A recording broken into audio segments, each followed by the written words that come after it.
Bonjour à tous et bienvenue sur la chaîne YouTube de Cryptost Academy pour une nouvelle vidéo d'analyse on-chain. J'espère que vous allez bien, j'espère que vous avez passé un bel été, que vous avez passé de bonnes vacances si tel est le cas. Ça fait longtemps qu'on s'était pas vu, ça fait quasiment un mois. J'espère que vous n'avez pas trouvé le temps trop long et que Vincent Gann a su vous tenir compagnie. Il s'est passé pas mal de choses au cours de l'été. On va revenir un peu sur ce qui s'est passé, mais notamment sur la tendance actuelle du BTC parce que cette tendance pose beaucoup de questions. Il y a pas mal de personnes qui se demandent si on est déjà en train de rentrer en bear market ou si on est encore en fin de bull market et qu'on a des potentiels de hausse. Est-ce qu'on est plutôt sur une respiration après le nouvel ATH des 124 000 $ ou est-ce qu'on est plutôt sur une forme d'essoufflement où le marché est en train de perdre son momentum? On va étudier tout ça ensemble aujourd'hui grâce bien sûr à des données on-chain de qualité. Mais avant de nous lancer dans notre analyse on-chain bi-hebdomadaire, enfin bimensuelle plutôt, on va évidemment s'il vous plaît prendre quelques minutes pour vous inciter à vous abonner à la chaîne YouTube de Cryptost Academy, à activer la petite cloche pour ne rien louper de nos prochains contenus. Si vous appréciez ce type de contenu, que ce soit d'analyse technique ou en analyse on-chain, ce contenu gratuit qu'on vous offre toutes les semaines ou un jeudi sur deux pour ma part, d'ailleurs avec une fréquence qui va potentiellement augmenter dans les semaines à venir, eh bien n'hésitez pas à nous soutenir. Ça prend une petite seconde pour vous, mais ça change énormément de choses pour nous. Si vous aimez, si vous partagez, si vous commentez sur les vidéos, ça aide encore plus. Donc n'hésitez pas à nous donner de la force si vous trouvez que ce qu'on vous offre est qualitatif. On va tout de suite se lancer sur une petite analyse graphique rapide du Bitcoin. Bitcoin qui a très bien tenu durant tout l'été, qui a fait deux nouveaux ATH, un aux alentours des 120 puis un au niveau des 124, avant de corriger légèrement et de revenir toucher cette zone située entre les grosso modo 108, 110 000 $, qui était donc une zone de résistance majeure dont on a réussi à s'affranchir en juillet et qu'on vient actuellement retester en tant que support. La vraie question est donc, est-ce que on va réussir à tenir ce support ou est-ce qu'on va invalider la tendance haussière qui s'est construite au cours des derniers mois pour aller potentiellement réintégrer le range entre les 100 000 et les 110 000 qui a été inscrit en mai-juin? Est-ce qu'on va avoir suffisamment de force pour revenir partir chercher potentiellement l'ATH des 124 000 et potentiellement un nouvel ATH au-dessus, ou est-ce qu'on va pas avoir assez de force et donc on va réintégrer potentiellement la zone de range et faire une consolidation qui a certaines chances de pouvoir se muer en correction? C'est toutes les questions auxquelles on va essayer de répondre aujourd'hui. On va y aller point par point avec, pour commencer, une analyse encore une fois plutôt visuel et graphique de la distribution des zones d'accumulation on-chain. Donc ce graphique ici présent vous présente les prix auxquels ont été accumulés d'importants volumes de BTC. Plus les volumes de BTC sont importants, plus ils sont signalés en rouge foncé. Plus les volumes de BTC accumulés sont faibles, plus ils sont en bleu foncé. Donc on voit ici une zone de très faible densité, ici des zones de densité absolument nulle, ce qui est plutôt normal finalement, parce qu'à cette époque-là on n'avait pas encore visité cette zone de prix. Et on voit aussi des zones auxquelles on peut voir pas mal de BTC qui ont été accumulés, et plus la zone est dense, plus elle peut servir à la fois de support mais aussi de résistance, comme on peut le voir par exemple ici le 17 août 2025 avec quasiment 200 à 250 000 BTC accumulés à un prix de 117 000 $. Le prix après avoir testé un nouvel ATH est revenu ici, on n'a pas réussi à repartir, ça sert de résistance, hop là. Mais là qu'est-ce qu'on voit? On voit une petite zone qui pourrait potentiellement servir de support. Donc après la poussée qu'on a eu au-dessus des 120 000 $, grosso modo, le prix du BTC il a donc entamé une baisse qui est en cours depuis la moitié du mois d'août et qui est en train de continuer pour l'instant en début septembre jusqu'à preuve du contraire. On a donc réintégré le range de mai-juin qui est situé entre les 100 000 et les 110 000. On a réintégré la borne haute pour l'instant du range. On est en train de tester cette ancienne résistance en tant que support pour l'instant. Cette fourchette de prix, on peut le voir, elle est quand même signée par une très forte accumulation, avec de nombreux investisseurs qui sont entrés en possession au cours des derniers mois. On peut voir ici par exemple au niveau des 108 000 une réponse du marché actuellement avec pas mal d'accumulation, mais notamment aussi une zone encore plus dense entre, à mes yeux, les 99 et les 97 000 qui fait office de support clé si jamais on devait venir traverser ce range et aller tester sa borne basse, eh bien je pense qu'on buterait assez rapidement vers les 99 à 97 000 $, ce qui pourrait être un support assez intéressant en cas de continuation baissière. Mais ce qui nous intéresse pour l'instant, c'est que le début de semaine a enregistré une pression d'achat notable, comme je vous l'expliquais, aux alentours des 108, on peut le voir actuellement, ce qui indique que les acheteurs sont encore présents pour défendre le prix. Il y a quelques jours, on avait à peine 100 000 $ qui étaient accumulés dans cette zone, et actuellement, on est aux alentours... Non, excuse-moi, je me suis trompé je me suis trompé, je regardais le prix. On avait à peu près 140 000, ou 80 à 100 000, on va dire, allez, un peu plus, BTC qui était accumulé dans cette zone, et on a quasiment doublé depuis, donc on voit bien qu'il y a une intensification de l'accumulation. Je vais voir si je peux zoomer potentiellement. Ouais, on va faire quelque chose un peu comme ça, grossièrement. Donc oui, on voit bien ici, le prix chute, n'arrive pas à refranchir la zone d'accumulation qui a servi ici en tant que résistance, et donc le prix baisse, le prix baisse, le prix baisse, et qu'est-ce qu'on voit? Une intensification ici de l'accumulation au fur et à mesure des jours. On a un petit peu moins de BTC aujourd'hui qu'hier, peut-être qu'il y a certains investisseurs qui ont accumulé déjà aux alentours des 107, qui ont déjà pris un petit peu de profit aux alentours des 110, 112, ce qui n'est pas un problème en soi. Ce que je vois pour l'instant, c'est qu'on a quand même de l'accumulation et que ce niveau est plutôt bien défendu, et ça c'est quand même assez constructif parce que je vous rappelle que c'est l'ancienne résistance grosso modo des 110 000 dont on a réussi à s'affranchir, qu'on vient maintenant retester en tant que support, et pour l'instant on a un rebond au niveau de ce support, donc personnellement je trouve que c'est plutôt constructif.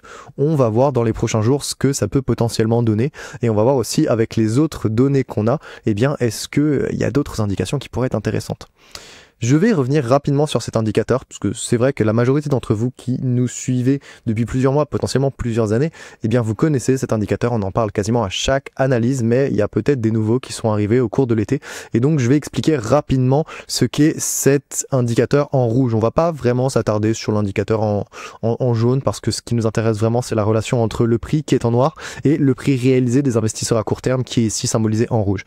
Le prix réalisé des investisseurs à court terme, donc STH pour les intimes, ça symbolise la barrière entre les phases haussières et les phases baissières du BTC. Vous voyez bien que lorsque le prix est au-dessus de la borne rouge, on est dans un comportement d'expansion et de réalisation de profit, alors que quand on va passer en dessous, on est dans un comportement de contraction et de réalisation de pertes. C'est une métrique qui mesure le prix moyen auquel la majorité des derniers entrants ont acquis leur BTC. Grosso modo, chaque individu qui a acheté un UTXO, une part de BTC sur les 155 derniers jours, eh bien va faire partie de ce prix d'achat moyen. On va prendre le prix d'achat moyen de toutes les personnes qui ont accumulé au cours des quasiment 6 derniers mois, 155 jours ça fait quasiment 6 mois, et ensuite on va faire une moyenne de leur prix d'achat moyen, et ça va nous donner cette métrique qui sert historiquement de support robuste durant les tendances haussières, mais la cassure de ce niveau peut aussi signaler l'entrée du marché dans une phase de correction, comme on l'a vu entre mars, durant tout le mois de mars en fait 2025, entre février et mars 2025,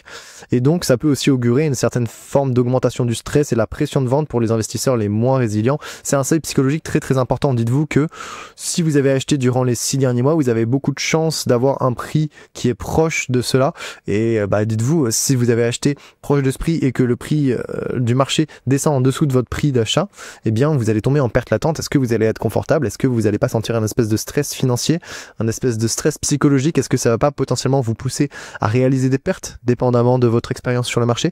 Il y a des chances que ce soit le cas. Et donc, le prix du BTC, il a travaillé ce support à plusieurs reprises au cours des derniers mois, des dernières années.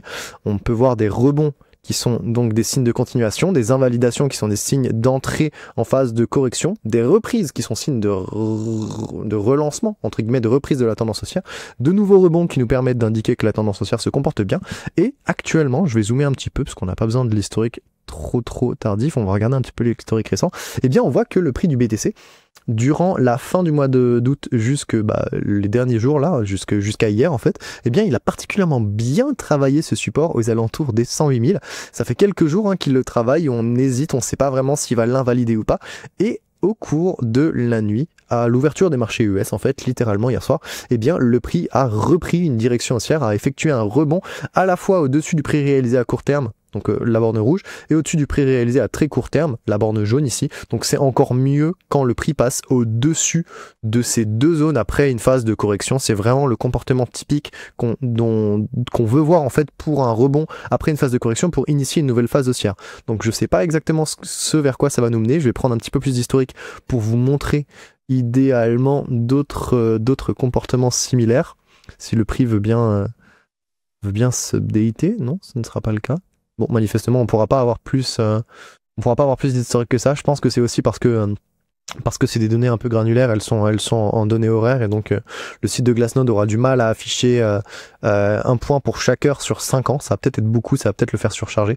Donc bref, on va passer. Ce qui nous intéresse ici, c'est que après 2 rebonds, on est potentiellement en train de faire un 3e rebond sur le prix réalisé à court terme, qui est un support à tenir pour conserver une tendance haussière. Si on invalide, on part dans une phase de correction qui peut être plus ou moins profonde. Pour l'instant, il n'y a pas d'invalidation, il y a même des premiers signaux de rebond sur ce niveau, donc ça peut amener une volatilité haussière assez importante, notamment parce qu'on peut aller faire un short squeeze sur les positions short qui auraient anticipé une cassure. Et ça peut nous emmener potentiellement à des prix plus élevés, déjà repartir vers les 120, 125 000 et potentiellement aller chercher un nouvel ATH. Donc ça, c'est un autre indicateur qui nous montre que pour l'instant, le marché est robuste. Premier indicateur, accumulation spot, plutôt ok. On arrive à tenir la résistance en tant que support, donc c'est plutôt cool. Et en plus, on voit que ça coïncide très très bien avec le niveau du prix réalisé à court terme, le prix réalisé des investisseurs à court terme, et bah ce niveau tient, et on arrive même à effectuer un rebond par-dessus. Donc pour l'instant, on est plus sur une phase de respiration que sur un réel essoufflement. Mais on a encore d'autres métriques, vous allez voir, qui peuvent nous donner plusieurs indications. Le ratio de rentabilité des investisseurs à court terme, donc STH SOPR pour Spent Output Profit Ratio, ratio de rentabilité des outputs dépensés. Grosso modo, est-ce que les investisseurs à court terme, STH, sont en train de réaliser des profits si le ratio est supérieur à 1, ou est-ce qu'ils sont en train de réaliser des pertes si le ratio est inférieur à 1. Lorsqu'ils réalisent des profits et que le STH SOPR, que cet indicateur se maintient au-dessus de 1, on est dans une tendance haussière et un momentum haussier qui est plutôt sain. Lorsqu'on passe en dessous, on est dans un momentum baissier. Si on voit des transitions vers 1 et qu'on arrive à se maintenir au-dessus du 1, c'est qu'on est en train de transiter d'un momentum baissier à un momentum haussier. Si on voit des transitions au-dessus de 1, en dessous de 1, on est en train de passer d'un momentum haussier à un momentum baissier. On a eu plusieurs phases où le momentum a failli passer baissier. Donc ici par exemple il est passé baissier. Ici entre mai et juin on a vu un ralentissement progressif avec des pics sous 1 qui indiquent des épisodes de prise de perte assez courts qui nous ont indiqué que bon, on était potentiellement en train de transiter vers un momentum baissier. Manifestement la volatilité haussière a permis de relancer le prix, et là on se situe sur un contexte un peu similaire. Donc on était en train de commencer à passer sous 1, c'était pas forcément quelque chose de tout à fait idéal, hein. Donc le SCH SOPR il avait transité sous 1 et est parvenu même à se maintenir en territoire baissier sur le court terme, donc ça voulait dire que les derniers entrants ils étaient en train de répondre à la chute en vendant leurs avoirs à profit, notamment vous voyez ici les différents pics de perte sous 1 qui indiquaient que la douleur commençait à se faire sentir, mais constat plutôt agréable, et bien en fait actuellement il semble se hisser de nouveau au-dessus de 1 et se maintenir proche de la zone de neutralité, ce qui est plutôt un signal positif bien que précoce. Ce que je veux dire par là, c'est que même si d'un point de vue technique on a cassé la trendline ici en H4 et même en Day 1, eh bien on est de retour au seuil de neutralité, donc c'est plutôt positif, mais il faudrait qu'on arrive à se hisser au-dessus des 1 de manière stable et simplement à revenir faire des rebonds, exactement comme on a pu le faire ici par exemple en juin. On est passé sous 1 rapidement, on arrive à retrouver le point de neutralité, on se hisse au-dessus de 1, on rebondit, phase d'expansion, volatilité haussière, le prix pump et on va chercher de nouveaux ATH. Donc c'est exactement ce que j'aimerais voir, c'est ce que je ne vois pas actuellement, mais c'est aussi parce que bon, c'est des données encore une fois horaires, on est en train d'analyser vraiment les derniers jours avec une granularité particulièrement fine. Donc il va falloir du temps en fait pour que simplement le mouvement se fasse. Pour l'instant on a l'air d'avoir un mouvement de rebond et de reprise haussière qui est particulièrement sain. On a quasiment tous les ingrédients qui nous indiquent que ça va bien, dans le sens où on a de l'accumulation spot, on a un rebond sur le prix réalisé des investisseurs à court terme qui représente la frontière à ne jamais franchir, et en plus on voit que après une légère phase de toute petite capitulation, on peut même pas appeler ça une capitulation, une légère phase de prise de douleur à court terme, et bien on est en train de revenir au-dessus de 1 sur le STH SOPR. Donc de ce point de vue là, d'un point de vue on-chain en fait, il y a beaucoup d'indicateurs qui nous indiquent que bon on est peut-être sur une fin de correction et c'était simplement une respiration et non pas un essoufflement. Voilà qui fait le tour de ce que j'avais à vous présenter pour les données que vous serez capable de retrouver dans l'article qui est disponible sur le site de Cryptos de manière absolument gratuite, avec des petites annotations et du texte pour bien sûr vous donner encore un peu plus de contexte et vous donner un peu plus d'idées. Notez que cet article a été publié hier, donc j'avais pas encore les données de la journée, donc par par exemple, ici on parle encore d'un test en cours. Aujourd'hui, je peux parler avec un peu plus de certitude d'un rebond. Donc prenez note que cet article a été publié hier, donc mardi, que je tourne la vidéo aujourd'hui, mercredi, avec des données un peu plus à jour et qu'elle sera certainement publiée demain, jeudi. Donc jeudi, lorsque vous allez voir cette analyse, eh bien comprenez simplement qu'il y a eu 2 jours de latence et que donc les données elles peuvent évoluer un petit peu entre temps. Et je vais vous faire une petite surprise, je vais vous offrir une analyse de données qui n'est pas disponible pour les simples lecteurs. Donc si vous regardez cette vidéo YouTube, vous aurez plus d'informations que les lecteurs de l'article, parce que vous serez capable de lire l'article avec les petites données ici dont je vais pas parler parce que je vous invite simplement à aller les lire. Et vous aurez en plus 2-3 petites choses que je voulais vous présenter qui sont un extrait de ce qu'on est capable de présenter comme données pour les membres de Cryptost Academy. Donc c'est pour faire un petit teaser pour vous inciter à venir tester notre produit si jamais vous avez envie. On va regarder ça tout de suite. Donc les prochains graphiques, ils vont suivre les pressions d'offres et de demandes sur les marchés à la fois spot et futurs, donc les marchés dérivés du BTC. Ça va nous permettre de suivre les dynamiques sous-jacentes du marché et d'identifier les comportements dominants à un moment donné. Est-ce qu'on a plus de pression de vente? Est-ce qu'on a plus de pression d'achat? Est-ce que le comportement est plutôt neutre? Est-ce qu'on a plus d'indicateurs et de catalyseurs pour aller stimuler une hausse? Est-ce qu'on a plus d'indicateurs et de catalyseurs pour aller stimuler potentiellement une baisse? Ça nous permet d'anticiper parfois les mouvements de marché de manière assez intéressante.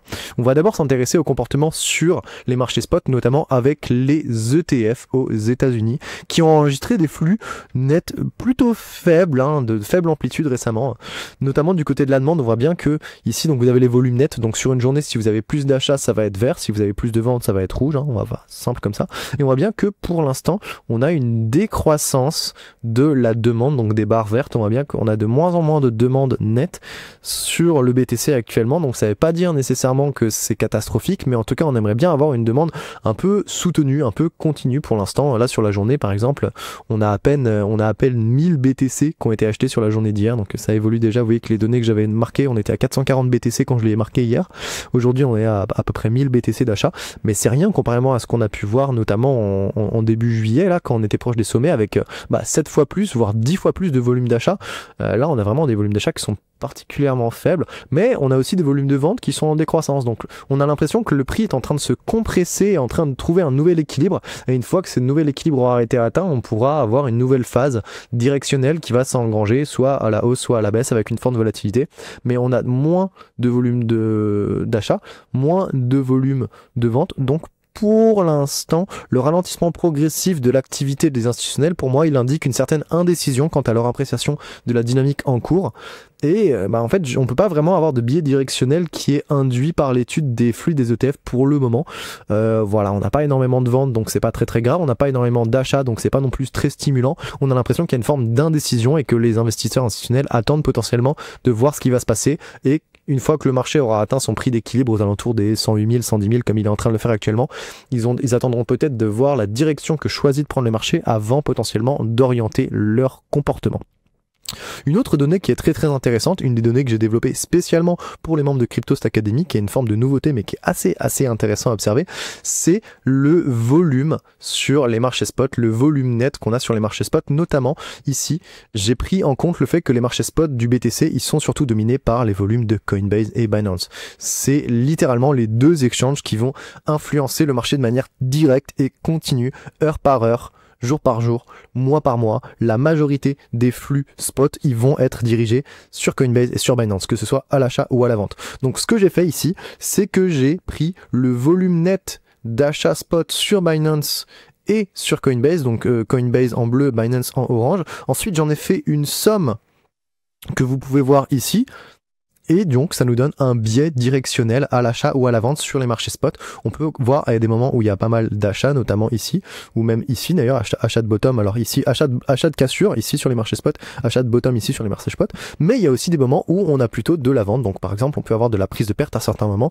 Prise de perte ici, vente le 7 février. Ici aussi, prise de perte au niveau des 80 000 après la volatilité haussière assez importante qu'on a eu entre les 96 et les 85 000 ici par exemple. Donc on peut voir différents comportements qui nous expliquent un peu quel est le biais dominant sur les marchés spot. On va avoir exactement la même chose sur le marché dérivé, mais j'y arrive juste après.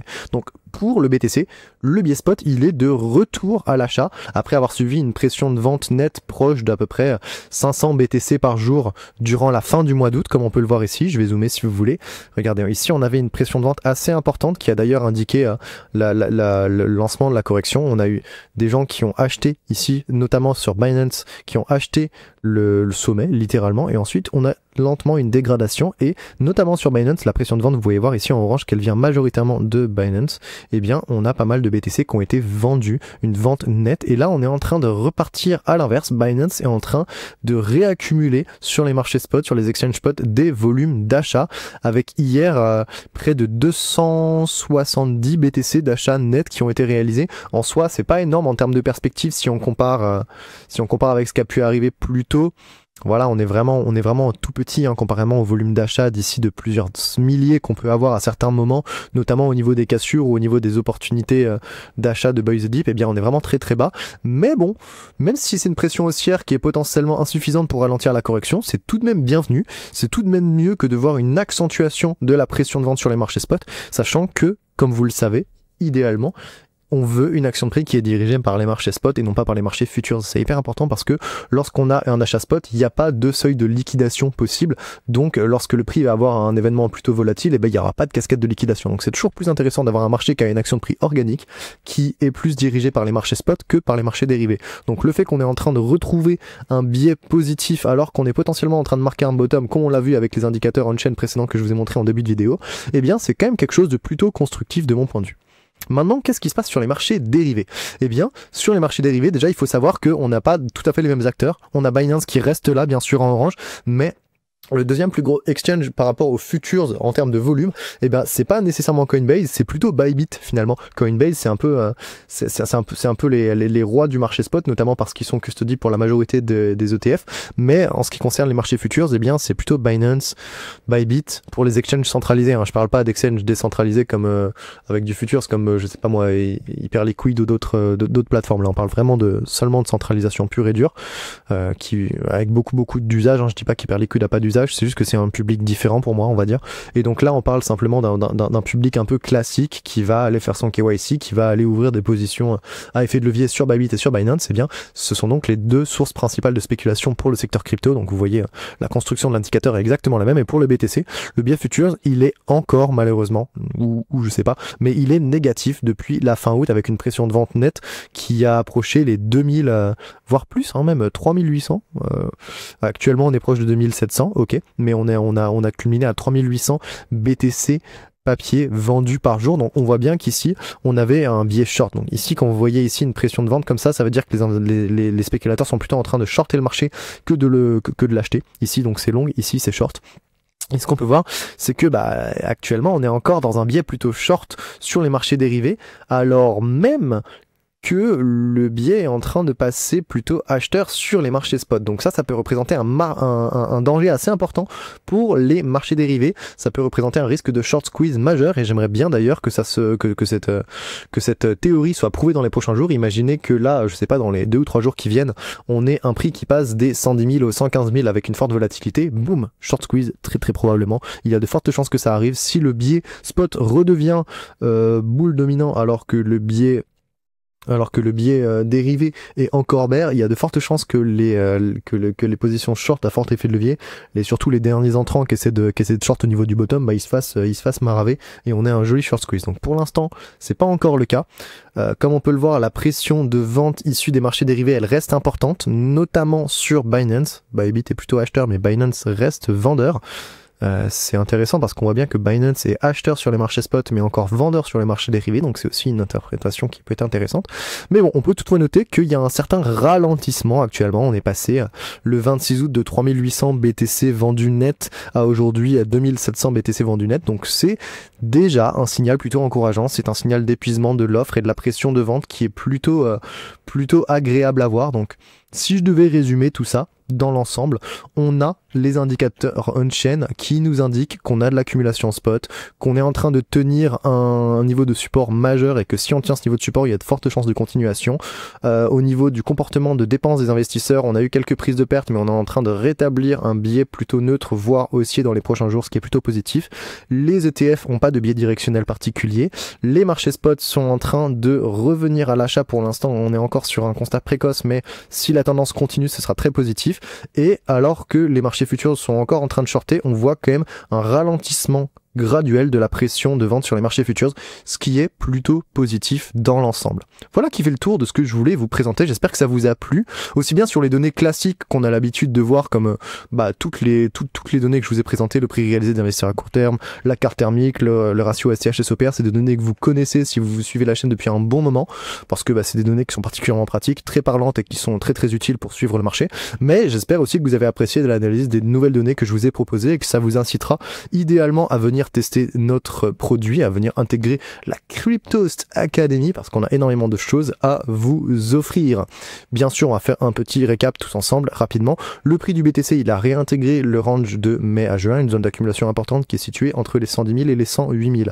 Pour l'instant, le prix, il évolue également autour du prix réalisé des investisseurs à court terme qui est situé aux alentours des 108 000 depuis quelques jours, et la direction à court terme reste incertaine bien que le prix tienne bon pour le moment. Et ça, c'est un très bon, c'est de très bonne augure pour le moment. Le comportement des investisseurs à court terme indique l'installation progressive d'un régime de perte, bien que le stress actuel génère une douleur de faible intensité. On peut même dire d'ailleurs que le régime de perte est en train pour l'instant de se calmer, ce qui est encore une fois particulièrement positif. En somme, le marché se situe à la frontière entre une phase haussière et une phase baissière à court terme, mais reste ancré dans son contexte haussier robuste pour l'instant. On n'a pas eu d'invalidation de la tendance haussière, c'est aussi simple que ça. Donc la question est vite répondue, respiration ou essoufflement, jusqu'à preuve du contraire, c'est plutôt une respiration. J'espère que cette analyse vous a plu. Bien sûr, n'hésitez pas à venir nous soutenir sur la chaîne YouTube de Cryptost Academy. Si vous voulez avoir du contenu comme ceci plus souvent, je vais tenir compte des commentaires et je vais voir si je peux pas augmenter la cadence si jamais ça vous intéresse. Plus il y a de vues sur les vidéos, plus il y a de commentaires, plus il y a de likes, plus il y a de partages, plus ça me motive aussi. C'est vrai que je sais qu'il y a quand même plus de personnes qui apprécient l'analyse technique. Quand on voit les nombres de vues, en majorité du temps, les vidéos d'analyse technique génèrent au moins 5 fois plus de vues que les vidéos d'analyse on-chain. Donc si vous voulez changer ça et avoir plus de contenu on-chain, en fait ça dépend que de vous. Partagez, likez, abonnez-vous, regardez les vidéos, commentez. Et bien sûr, si vous voulez tester notre produit, si vous voulez intégrer la Cryptost Academy avec tout ce qu'il vous faut en fait pour devenir la meilleure gestionnaire de votre patrimoine crypto, avec de l'analyse fondamentale, de l'analyse technique, de l'analyse on-chain, des lives, des quiz, des formations, eh bien n'hésitez pas à venir tester notre produit, à nous rejoindre. Vous avez même un petit code promo ici qui est assez intéressant. Donc sur votre premier mois d'abonnement, la politique est très simple, on vous fait moins 20% sur votre premier mois d'abonnement. Si vous appréciez et que vous continuez, moins 20% bénéfice, c'est cadeau. Et si vous n'avez pas nécessairement apprécié ou que c'est plutôt un produit qui vous convient pas, il n'y a pas de souci, on vous rembourse. Satisfait ou remboursé sur le premier mois. Donc n'hésitez pas à venir tester notre produit. Bien sûr, allez lire l'article pour avoir une compréhension plus en profondeur de ce qui se passe sur le marché actuellement. Si vous pouvez aussi soutenir, n'hésitez pas à aller regarder, à lire le petit thread, à le liker, à le partager, à le commenter sur mon profil Twitter. Ça m'aide aussi à avoir la visibilité et à savoir que vous appréciez ce que je fais. C'était le Prof Chen, j'espère que ce retour pour la rentrée vous aura plu. On se retrouve dans 1 ou 2 semaines pour une nouvelle vidéo d'analyse on-chain. D'ici là, prenez soin de vous, à la prochaine.